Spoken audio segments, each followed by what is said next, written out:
मैं जाऊंगा सुशील सर के पास। सुशील सर, उत्तर प्रदेश बड़ा लाइमलाइट में था और है आज भी। ये पूरे चुनाव यदि कहीं है तो इस वक्त छाए हुए हैं आपके राज्य के मुख्यमंत्री श्री योगी आदित्यनाथ साहब। और योगी आदित्यनाथ की मंशा क्या है? देखिए, जब लोकसभा चुनाव 2024 के नतीजे आए तो बड़ा उनपे आक्षेप लगे, उनपे उंगलियां उठी।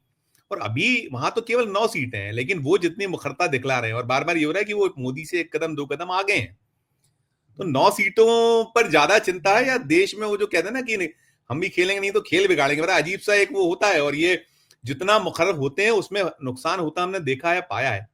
क्या आप देख पा रहे हैं, ये विश्लेषक क्या दिखता है, ये खेल बिगाड़ने वाला ज्यादा गेम है या कि कुछ और?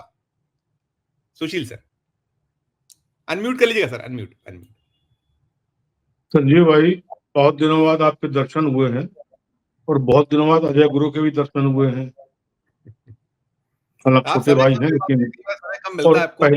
पहली बार हमारे दोनों जो वरिष्ठ साथी इनके दर्शन हुए हैं। मैं सारे ही लोगों को जय लंकेश प्रणाम करता हूँ। मैं तो आप जय लंकेश बोलता हूँ क्योंकि लंकेश श्वेत रूप का साक्षात क्या भगवान, तो मैं उनको प्रणाम करते हुए अभी आज की तारीख में राम जी बड़ा वो, कोई राम जी को मानता है तो कोई नहीं मानता है, तो कोई मैं भी पंडित जी, मैं भी रावण को भगवान ही मानता हूँ। मैं जय लंकेश, रावण नहीं, मैं जय लंकेश, लंकापति जय लंकेश। अच्छा खैर, अब मेरी उम्र सीनियर सिटीजन की हो चुकी है संजीव भाई, तो मेरी याददाश्त भी कम हो जा रही है। मैं तो भगवान मानता हूँ मोदी जी को। देखिए, 14 के बाद मैंने अगर मानना शुरू किया है, वैसे मैं 64 से पूजा कर रहा हूँ, जब से मेरी याद मैं अपने लायक हुआ हूँ। कलावा भी है, टीका भी मिट गया है, रुद्राक्ष भी है पहने हुए। नहीं, मैं बता रहा हूँ, सिखा रहा हूँ। आपने कई दिन बाद छेड़ा है ना मुझको, हम तो गायब हो गए थे। स्वागत स्वागत। तो मेरी याददाश्त कम हो चुकी है। अब मैं 14 के बाद से भगवान मानने लगा हूँ पूज्य मोदी जी। चाय से शुरू होते होते वो भगवान हो चुके। जब वो बैठे बैठे ट्रंप को जिता देते हैं अमेरिका में, तो फिर बात खत्म। भगवान ही सब कर सकते हैं। दूसरा, संत के रूप में अगर हमने कोई देखा है बांटोगे कटोगे, ऐसा गुरु मंत्र देने वाला व्यक्ति। गुरु मंत्र, महामंत्र, लोग नहीं गुरु के कान में फूकते हैं, गुरु उनको पढ़ा के तो गुरु मंत्र वाला जाता है। तो इतना बड़ा गुरु मंत्र देने के बाद हम अपने योगी जी को ही भगवान मानने लगे। उनको यूपी का भगवान मान लें, उनको देश का भगवान मान लें। संजीव भाई, आप गायब हो गए हैं, आ गए। तो संजीव भाई देखिए, आपको पुराने जमाने की फिल्में याद है कुछ? के.एन. सिंह बड़ा खतरनाक विलन होता था। के.एन. सिंह सबको याद है। फिर अजीत आए, के.एन. सिंह, फिर अजीत आए, फिर प्राण आए। बाप रे बाप, प्राण के आते ही बिल्कुल साल खाली होने लगता था। हालांकि उन्होंने ये भी गाया, कसमें वादे प्यार वफा सब बातें हैं बातों का क्या, वादे हैं बातों का। उसका रंजीत आए, रंजीत और शक्ति कपूर के आने के बाद तो हाल ही खाली होने लगता था। मतलब लोग जो फैमिली के साथ जाते थे वो बड़ा उसमें आ जाते थे।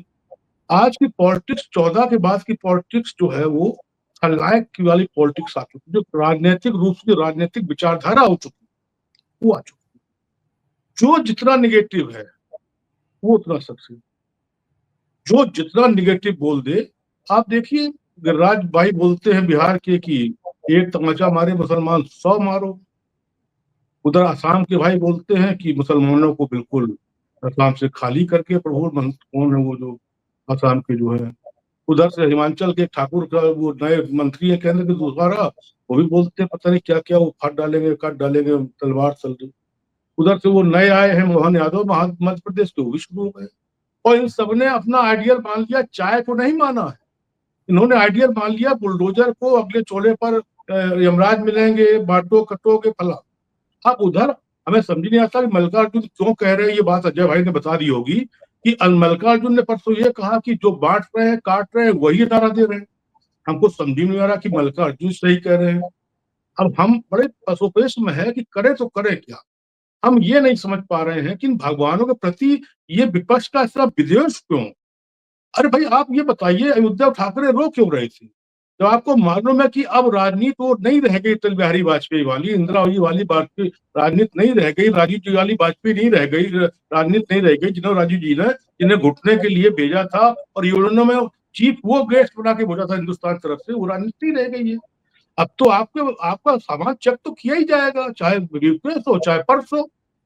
राहुल गांधी को 90 घंटे चेक किया था ईडी ने अपने वो दफ्तर बुला के। क्या देख, राहुल गांधी तो प्रतिभा।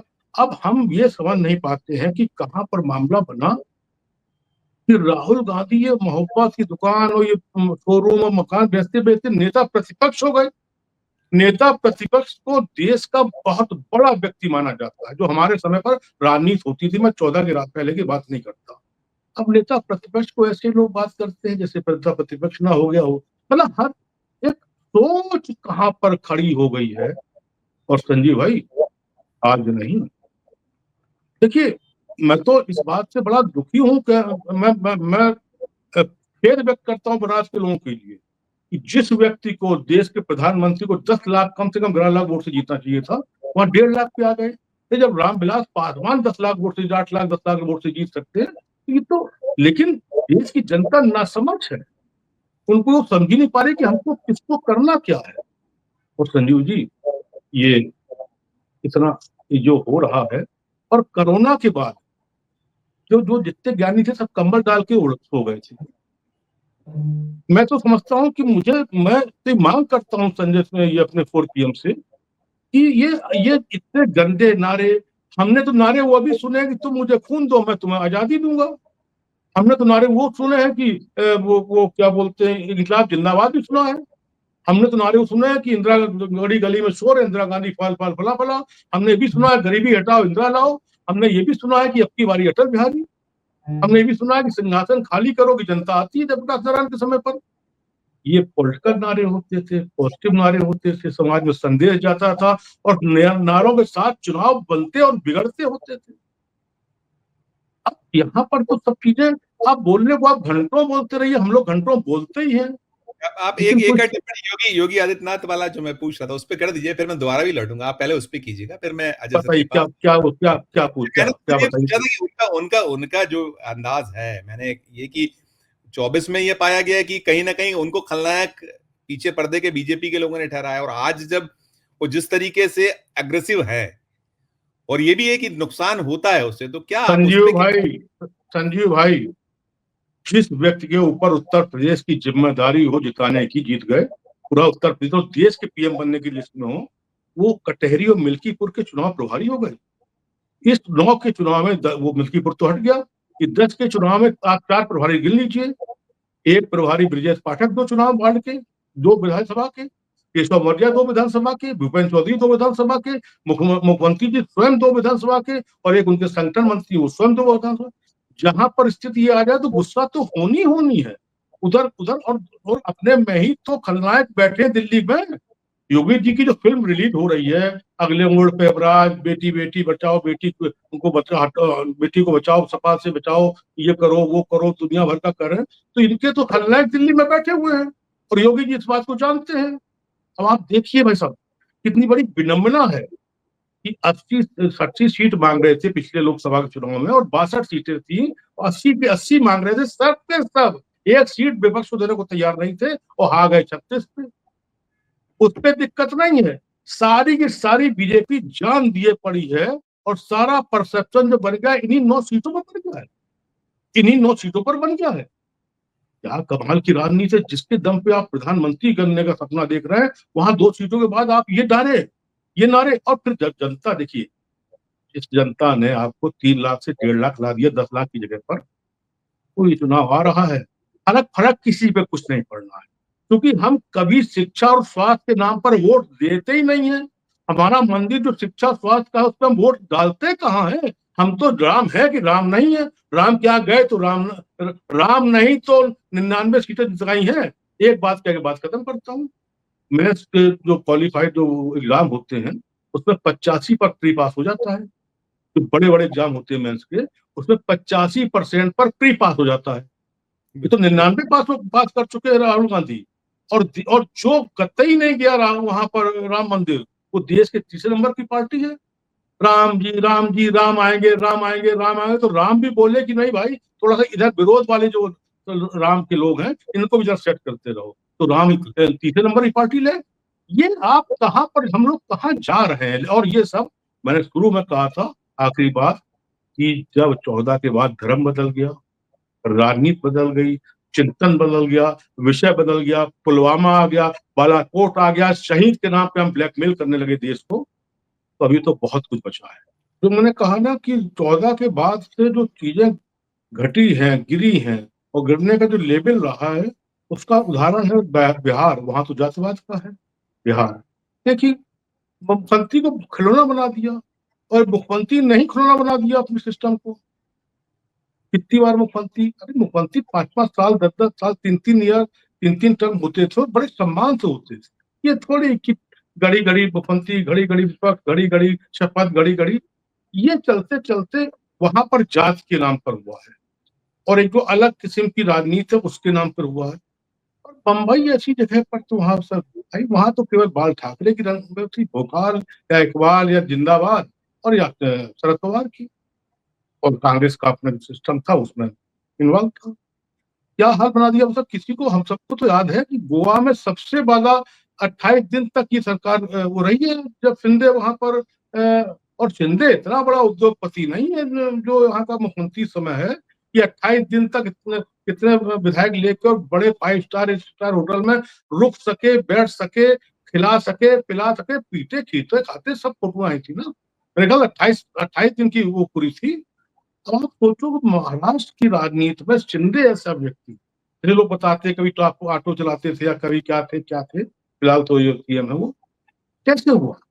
ये कहीं ना कहीं जो अभी कहा हमारे मित्र ने कि वहां की राजनीति, बंबई की राजनीति पैसे से और गुजरात की राजनीति पैसे से गवर्न होती है। और धारावी का जो अभी कांड हुआ है, धारावी से संबंधित कांड है, मुझे नहीं वहां की जानकारी है, लेकिन एक बड़ा कांड हुआ है, और मुझे लगता है धारावी संबंधित कई चीजें इसमें इस चुनाव में उलटफेर करेंगी। मुद्दे और नारे गौर हो चुके हैं, मैनेजमेंट भारी हो चुका है महाराष्ट्र की पॉलिटिक्स में। अब अजय भाई बैठे, आप भी बैठे, हरियाणा में क्या हुआ है, पॉइंट कुछ परसेंट से पॉइंट से 6 से 39.8 उनका है, और 38.7 इनका है कांग्रेस का। केवल हुड्डा और उसका ना होता, या आपको एक सीट दे देते या अखिलेश को 3 बार बुला लेते तो काम हो गया था। लेकिन यही ईगो, यही प्रॉब्लम और यही कुछ है, ये सीधे वही चल रहा है। सीधे अभी भी सब सॉर्ट आउट नहीं हुए हैं, लेकिन कोई दिक्कत नहीं। महाराष्ट्र की पॉलिटिक्स में चाहे भागवत जी हो, चाहे मोदी जी हो, चाहे योगी जी हो, चाहे बटेंगे कटेंगे, चाहे मंगलसूत्र हो, चाहे भैंस हो, चाहे कुछ हो, तो वहां की पॉलिटिक्स में केवल और पैसा इस कदर इन्वॉल्व हो चुका है, और इतनी बड़ी बड़ी हस्तियों का हो चुका है, इंटरनेशनल सिस्टम का हो चुका है, कि हमारा की पॉलिटिक्स सीधे सीधे वो नहीं रह गई कि हमने टिकट दे दिया और जिंदाबाद मुर्दाबाद हुआ, जीत गए हार गए। जब जीत हार मोदी जी के नाम पे ही नहीं हो पाई ढंग से, वो तो 400 प्लस सीटें मांग रहे थे। तो महाराष्ट्र की जिंदाबाद में ये अब नहीं होगा कि बटोगे कटोगे, योगी जी पहुंच गए, भगवा होके हो जाएगा, शिंदे जी ने अपना ऑटो निकाल दिया, हो जाएगा। और एक पिक्चर आई थी, इसके बाद मेरी बात खत्म। एक पिक्चर आई थी गोविंदा की, चाची 420, उसमें गोविंदा मेल भी बनता है, फीमेल भी बनता है। तो वो कहता है कादर खान कि भतीजे, वो चाचा ही भतीजा और भतीजा ही चाचा है। कैसे मान लें कि अजीत पवार वो नहीं है जो, जैसे अभी हमारे मित्र ने कहा कि बीजेपी और मोहन भागवत एक ही है, संघ एक ही, बिल्कुल एक ही है। ऐसे हम कैसे मान लें कि चचा वो नहीं है, वो चचा अलग है, वो बड़े उनके अंदर अब आंसू आ गए, वो एकदम हटा देंगे, कर देंगे, कुछ नहीं। सब सत्ता का खेल, और सत्ता के साथ सब चिपके हैं, चाहे बुजुर्ग अजीत पवार, शरद पवार हो, चाहे सुप्रिया सुले हो, चाहे महाजन परिवार हो, चाहे उद्धव ठाकरे हो, चाहे राज ठाकरे हो, चाहे शिंदे भाई हो, चाहे वो जो आपके मुख्यमंत्री थे बीजेपी के, सब सिस्टम में है। लेकिन सिस्टम ऑपरेट कौन कर रहा है? सिस्टम ऑपरेट कर रहा है बहुत बड़ा उद्योगपति, बहुत बड़े से बड़ा उद्योगपति, वहां पे सब बंधे हुए हैं। आप 20 तारीख को समझ में आ जाएगा सब।